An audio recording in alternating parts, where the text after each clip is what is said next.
Hey everyone, and welcome. Today we are going to unpack a concept that really has come to define our modern age.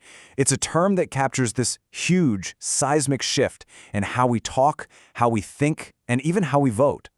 But let me start with a question for you. Just take a second and imagine a world where the most powerful arguments aren't the ones based on evidence, but on how they make you feel. What would a world like that even look like? Okay, let's start with a number. 2,000%. That's a huge number, right? Well, back in 2016, the use of one single word spiked by that incredible amount because it just perfectly captured the feeling of that moment. And yep, that word was post-truth. Oxford Dictionary has actually named it their word of the year, which was a huge signal that something really profound was changing in the way we all talk to each other. Now, this choice wasn't just some random linguistic thing. It was a direct response to the major political earthquakes that were shaking the entire globe that year.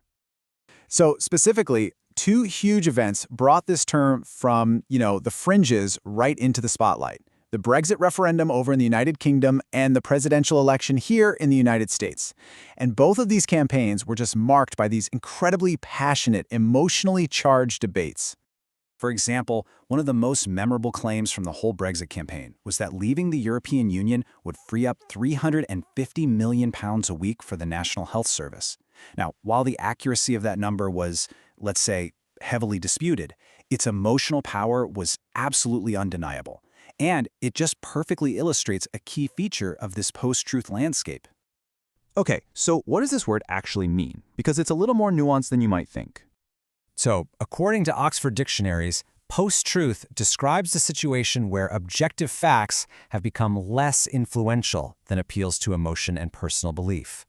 Now, notice those key words, less influential. It's not saying that facts have disappeared, just that they've lost some of their punch. And this, right here, is the crucial difference. We're not living in a world without truth, but one where truth is often just sidelined. Traditionally, facts are supposed to be central to an argument. But in a post-truth world, they become secondary to our feelings, our identity, and the stories that just feel right. So how did we get here? This shift didn't happen in a vacuum, right? It's really driven by a combination of some pretty powerful factors all working together. So experts usually point to four key drivers. First, there's emotional dominance. That's where our gut feelings like fear or hope just completely overpower dry statistics. Second, our fragmented media landscape, which is all driven by algorithms. Third, there's this deep and growing erosion of trust in traditional institutions. And finally, you have the rapid, completely unchecked spread of misinformation online. It's kind of the perfect storm. And that fragmented media environment has such a powerful effect on us. Think about it. Social media algorithms are literally designed to show us what we already like, creating these personalized echo chambers that just reinforce what we believe and filter out anything that might challenge us.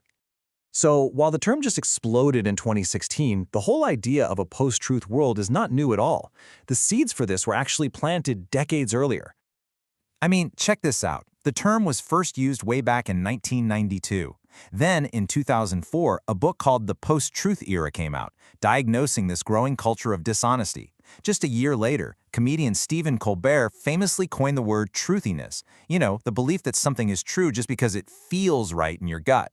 All these moments paved the way for the term's explosion in 2016, and its continued relevance in pretty much everything since, from the COVID-19 pandemic to global politics today.